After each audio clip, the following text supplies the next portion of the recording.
Professor Hadu was the kind of figure you couldn't forget. Impeccably dressed, middle-aged, red-headed, and unmistakably Asian. Her presence carried authority, and every student addressed her in full. Always Professor Hadu. She entered the lecture hall carrying last week's exams, her heels marking time against the concrete stairs. But halfway down she faltered. Her breath came shallow, her complexion went pale. She pressed her hand to her chest, steadying herself on the rail. "Professor Hadu, are you all right?" a student asked. Another leaned forward, worry in his voice. "Professor Hadu, is it your anemia again?" She gasped and cursed under her breath. "I forgot my iron and B12 tablets this morning." Palpitations rippled through her chest. Students rushed into motion. One rifled through her desk and retrieved a small black case. Inside lay a syringe prepared for emergencies. With practiced efficiency, Professor Hadu injected the EPO into her arm. Slowly, strength returned to her frame. Relief swept the room until a voice cut through the quiet. "I still can't believe how long it took for you to be diagnosed, Professor Hadu." She nodded grimly, appointment after appointment, and neither my primary care physician nor specialists could pin it down. My saving grace was Daisy, my Reiki healer. She told me to run my old blood tests through ChatGPT. The AI suggested anemia, and when I insisted on that test, lo and behold, that was the answer.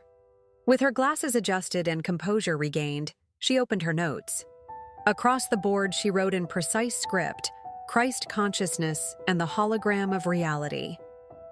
"Jesus," she began, understood the holographic nature of reality. His teachings and actions align with how a conscious creator operates within a hologram.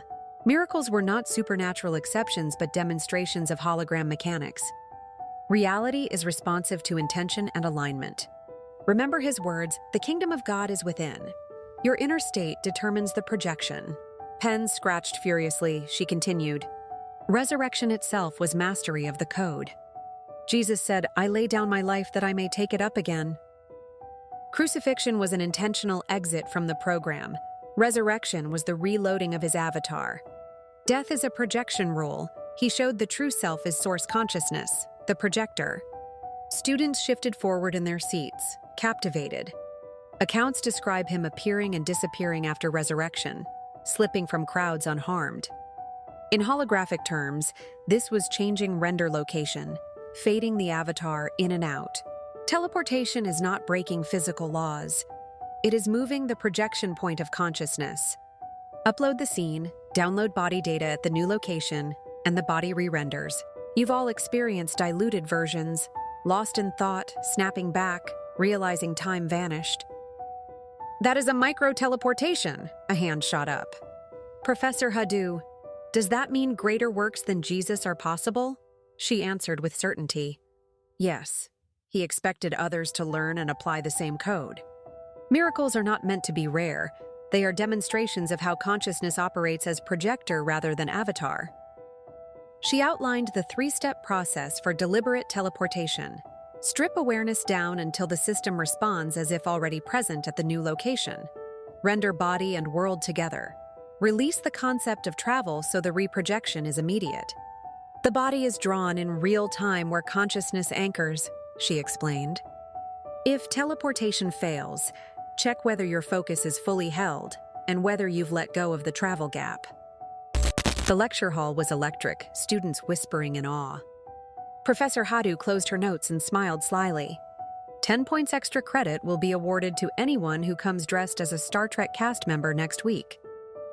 From halfway up the room, a voice called out, "Professor Hadu, we're going to talk about the holodeck, aren't we?" Her grin widened. "Indeed. Next class, we will tackle the holodeck as metaphor for the program we inhabit. Until then, remember, if you know you are the projector, you can reload the program anytime."